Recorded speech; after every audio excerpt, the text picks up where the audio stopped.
जी पिढी 1960-65 नंतर जन्मल्या आणि 1980 ह्या दरम्यानची, म्हणजे आज त्यांचं वय कसं 45च्या पुढची पिढी, 80 म्हणजे 80च्या आतली, तर 80 जन्मतारीख असलेली त्याच्या आधीची, तर ह्या पिढीनं सगळं काही बघितलंय.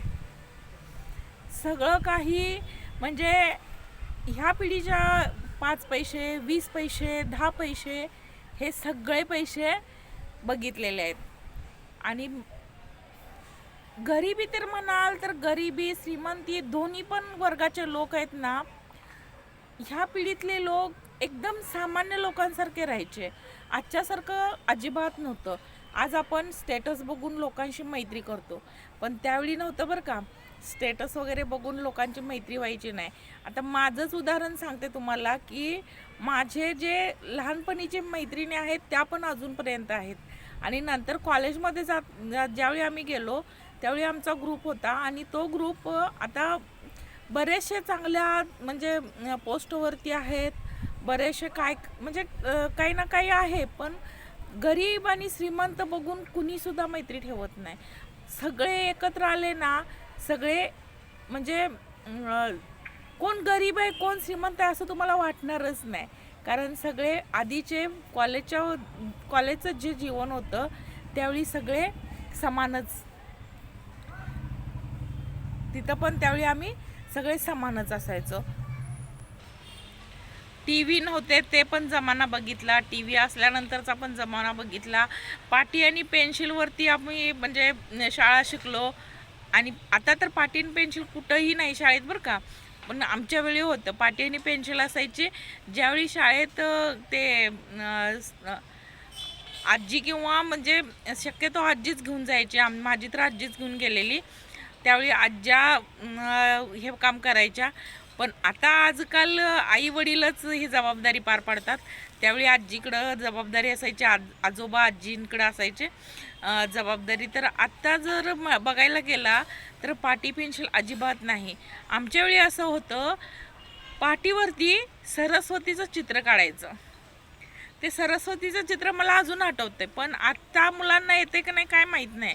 मग ते चित्र काढायचं पाडव्याच्या दिवशी, रीतसर मुलग्याला घेऊन शाळेत जायचे. ते त्यांचं प्रवेश तिथं दाखला नसला असला दोन्ही पण चालायचे. असला तर ठीकच आहे, नसला तर काही हरकत नाही. मग ते मॅनेज करून घ्यायचे सर. म्हणजे त्यावेळी असं होतं की आता एवढं कंपल्शन आहे नाही ते पाहिजेच. आता परवा एक मुलगा 6 वर्षाचा होता, त्याच्या आईला आठवत नव्हतं की जन्म दाखला आहे की नाही आहे. तर त्या मुलग्याला शाळेत ॲडमिशनला खूप प्रॉब्लेम होत होते. ॲडमिशन असं होत नाही, लिगली त्यांना पुरावाच लागतो. आणि हा नियम अलीकडच्याच काळात झाला आहे बरं का.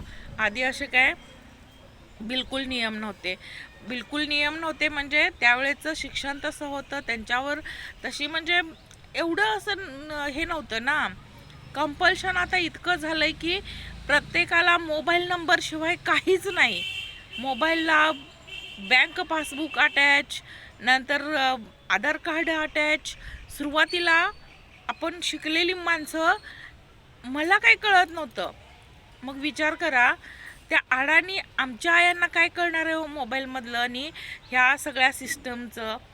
ज्यावेळी आपण पासबुक आणि हे सगळं डिजिटल इंडिया म्हणतात ह्याला, पण हे डिजिटल इंडिया पेक्षा पूर्वीचा इंडिया खूप छान होता. डिजिटल इंडिया आम्हाला नाही म्हणजे सूट झाला. पण जे आता माझी आई वगैरे आहे, तिला मोबाईल म्हणजे ती मोबाईल वापरतच नव्हती आधी, पण आता ते बटनाचा मोबाईल वापरते. फक्त मोबाईल पुरता. कारण त्यांना अजून काही येतच नाही, कारण ह्या पिढीला माहीतच नाही ना. मग ही पिढी जी आधी आधी काय म्हणजे हे होतं का, जगतच होतीत ना. आधी आमची आई आम्ही लहान होतो त्यावेळी आमची आई म्हणायची मामाला पत्र लिही. मग मी पत्र लिहायचे मामाला, मग ते पत्र जायचं 2-3 दिवसांनी, मग त्याचं उत्तर यायचं, किंवा जर मामाला बोलवलं असेल तर मामा यायचे. तर असा प्रकार होता. त्यावेळी जास्त कुठं म्हणजे हे नव्हते, टेलिफोन नव्हते. परत नंतर फोन आले. फोन आल्यावर आमच्याकडं फोन होता, मामाकडे पण नंतर आला, म्हणजे त्याच्यानंतर आला. त्यामुळं ते आधी होते ते ह्याचे काय म्हणतात ते, असं उचलून बोलायचे, काय ते विसरले मी आता, काय बोलतात त्याला. घरात असतात की घरात होते ते फोन होते. मग ते फोन गेले, कॉईन बॉक्स आले, कॉईन बॉक्स पण गेले. आणि नंतर मोबाईल आला. मोबाईल तो बटनाचा होता. तो बटनाचा मोबाईल खूप वर्ष वापरला. आणि मी तर खूपच वर्ष, मला ह्या मोबाईलचं म्हणजे हे नव्हतं, जास्त क्रेज नव्हती. आणि त्यावेळी कुणाकडे जास्त नसायचं, त्यामुळं आपल्याकडं नाही म्हणून असं काही वाईट वाटायचं नाही. आणि जर म्हणजे जर सगळ्यांकडं असेल आणि आपल्याकडं असलंच पाहिजे असं पण काही नाही आहे ना.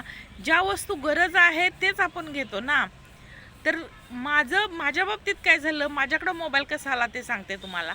माझ्या बाबतीत असं झालं की मी त्यावेळी कोल्हापूरला एका हॉस्पिटलमध्ये, चांगल्या हॉस्पिटलमध्ये काम करत होते. माझ्याकडं होता बटनाचा मोबाईल. मग तिथं काहीतरी असं म्हणजे कामगार भरती होती आणि त्याच्यासाठी मॅडमनी ॲड दिलेली पेपरला. आणि मॅडमचा मोबाईल नंबर होता. आणि मॅडमचा मोबाईल होता तो मोठा होता. आणि त्यांनी आल्या काउंटरला आणि मला म्हटल्या, मॅडम हा मोबाईल आहे, याच्यावरती कॉल येतील, कॉल आल्यानंतर आपल्या हॉस्पिटलचा ॲड्रेस सांगा आणि ॲड्रेस सांगून त्यांना कोणत्या वेळेत यायचं ते पण सांगा, हे सगळं डिटेल्स द्या म्हणून त्या मोबाईल ठेवून गेल्या. झालं. मोबाईल ठेवून गेल्यानंतर तो मोबाईल, त्यावेळी मला काय वाटलं नाही, ठीक आहे सांगते. तो मोबाईल लागला वाजायला. इकडं फिरवते तिकडं फिरवते, अजिबात उचलायला येईना. म्हणजे मी शिकलेले असून मला अजिबात ते म्हणजे ऑनच झाला नाही मोबाईल. मग तरी पण 2-3 कॉल येऊन गेल्यानंतर मी काय केलं, त्यावेळी कसं होतं जरा म्हणजे हॉस्पिटल म्हटल्यानंतर ब्रदर लोक जरासं आगाऊच असतात. ते ब्रदर लोक काय आपल्याला खुळ्यात काढतील म्हणून मला सांगायची लाज वाटत होती की मला मोबाईल उचलायला येत नाही. मग मी जरासं आठवलं नाही, मग चलाकी केली की एका ब्रदरला म्हटलं, ओ ब्रदर हे घ्या, तुम्हाला मोबाईल मॅडमनी दिला आहे आणि ते म्हणजे माहिती सांगायला सांगितलं, त्यांनी फोन आले की उचलायला सांगितले. झालं. ते एक जबाबदारी मी झटकून टाकली. नंतर मला वाटलं की आपण अडाणी आहोत काय, अडाणी तर नाही, पण मग हे प्रॉब्लेम आपल्याला कसे काय आले असं म्हणजे यायला नको ना. कारण आपण जर शिकलेलो आहोत तर आपल्याला प्रत्येक गोष्ट यायला पाहिजे. मी कॅम्प्युटर चालवत होते त्यावेळी, कॅम्प्युटरमधलं म्हणजे बेसिक नॉलेज होतं, पण मोबाईल उचलता आला नाही. हे म्हणजे अडाणीपणाचं पण काही लक्षण नाही. फक्त वेळेप्रमाणे आपल्याला बदल व्हायला पाहिजेत आणि ते बदल होणं गरजेचं आहे बरं का. मला त्यावेळी कळलं की आपण प्रवाहाच्या उलटं जाऊन चालत नाही, प्रवाहाबरोबर चालायला पाहिजे. जर आपल्याला यश हवं असेल, जर आपल्या प्रवाहाच्या बाहेर नाही तर फेकले जाऊ आपण. कारण हे जर कळलं असतं की मॅडमना अजून मला मोबाईल उचलायला येत नाही, शिकवले असता सोडा त्या, पण तरी पण हे असं होतं सगळं.